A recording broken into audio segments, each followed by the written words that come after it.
Here's the headline. Conservatives open up an 8-point lead over the Liberals, as 70% plus of Canadians don't think the Liberal government is focused enough on the cost of living, healthcare, or housing.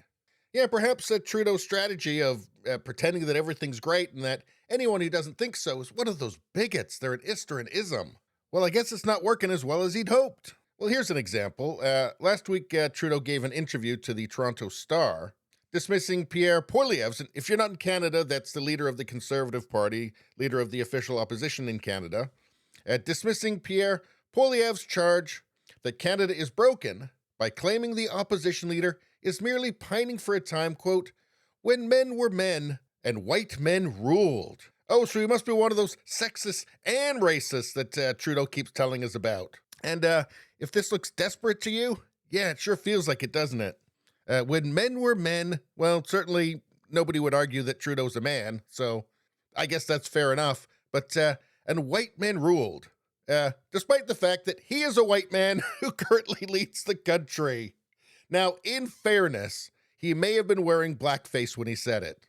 Quote, what's clear to me is that Justin Trudeau no longer makes any sense, according to Jamil Javani. So I would disagree with that. It does make sense. This is his trick.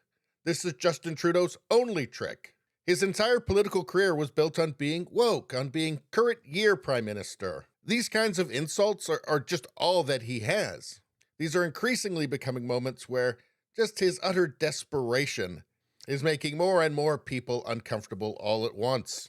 And so we have Conservatives with an 8-point lead over the Liberals. Let's take a closer look. How about public perceptions about the Liberal government's focus? So to what extent do you think Justin Trudeau and the federal government are genuinely focused and working hard to deal with the following issues? Well, the top three here, the rising cost of living, the cost of housing, and problems with the healthcare system. These would be the most important issues in Canada. And as we can see, 72% think not focused enough on cost of living, 70% think not focused enough on the cost of housing, 66% not focused enough on the problems with the healthcare system. And the number of people who think that the government is focused as much as they should be on these things is very small, 18%, 18%, and 21%. Again, these are the most important issues. Right below it, you've got growing the economy. 52% of people think they're not focused enough. Only 31% think that they are. Reducing the federal deficit, 52%, not enough. 27%, enough. Improving the delivery of government services, 50% not enough. 29% enough.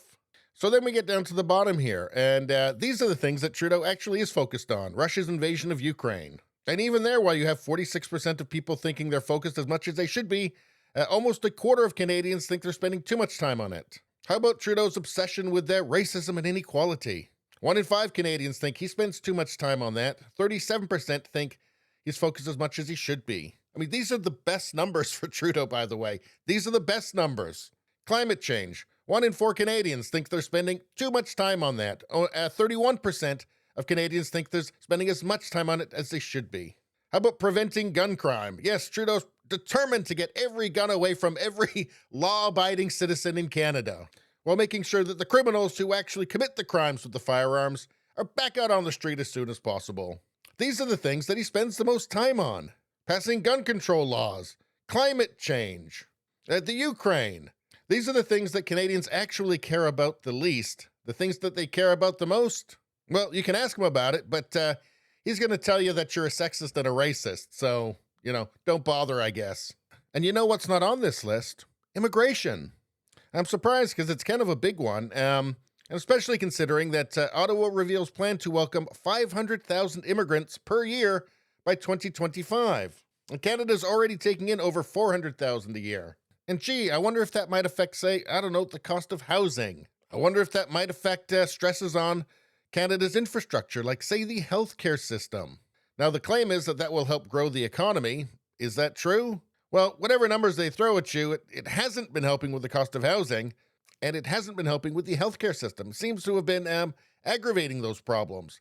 But it does give Justin Trudeau lots of opportunity to talk about racism, which, again, is pretty much all he's got, isn't it? Anyway, please subscribe, like, and share. Sharing really helps me out. I thank you for that. I will see you next time.